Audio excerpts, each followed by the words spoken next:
नमस्कार सबैजना दाजुभाइ दिदीबहिनी बाबै आमै सबैमा मेरो एउटा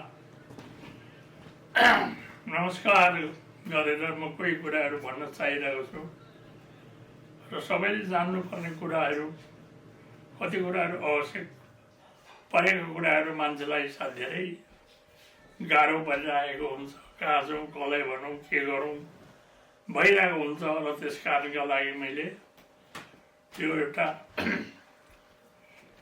पहेँले पनि भन्छन् कसैले, गायो पनि भन्छन् कसैले जेन्डिस पनि भन्छन् इङ्ग्लिसमा, नेपालीमा कमलपित्त पनि भन्छ। र त्यो झारफुक गर्ने औषधि डक्टरमा जाँदा पनि त्यति साह्रो त्यो दबाई पानी त्यसको हुँदैन। झारफुक र औषधि पुरै जाति हुनुपर्छ त्यो बिना त्यो मन्त्र भन्न लागिरहेको छ। र त्यसलाई के गरौँ त भन्दाखेरि पहिलो नम्बरमा म त्यसको गर्ने विधि बताउँछु।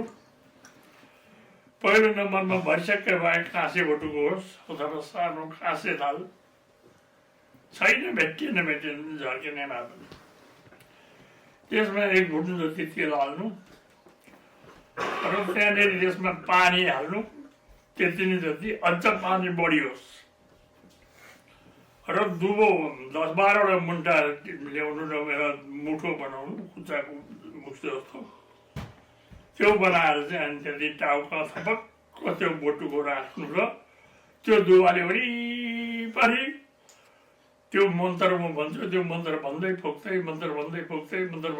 गर्नु त्यो तेलमा त्यो दुवाले घुमाउनु राम्रो मजाले घुमाउनु यताउता उल्टा पाल्टा गरी घुमाउनु फुक्दै घुमाउँदै भइसक्यो 11 खेप 21 खेप सुन भइसक्यो फुक्नु र त्यो मन्त्र म भन्दैछु। अब हेर्नुहोस् तपाईँहरूले सुन्नुहोस् जान्नुहोस् कुनैलाई गाह्रो नपरोस्।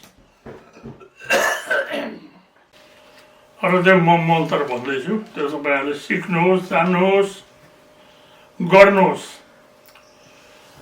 ओम ल्यौँ पारङ्ग काली नास हरिताल गायो झरा हुन गायो पहेँली फुल मारौँ तेल पानीमा झार पारौँ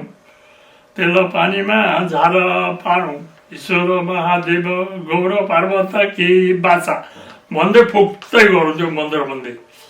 फेरि अब त्यसलाई ओम ल्यौँ पारङ्ग कालीनास हरिताल गायो झरा हुन गायो पहेँली फुल मारौँ तेल पानीमा झार पारौँ ईश्वर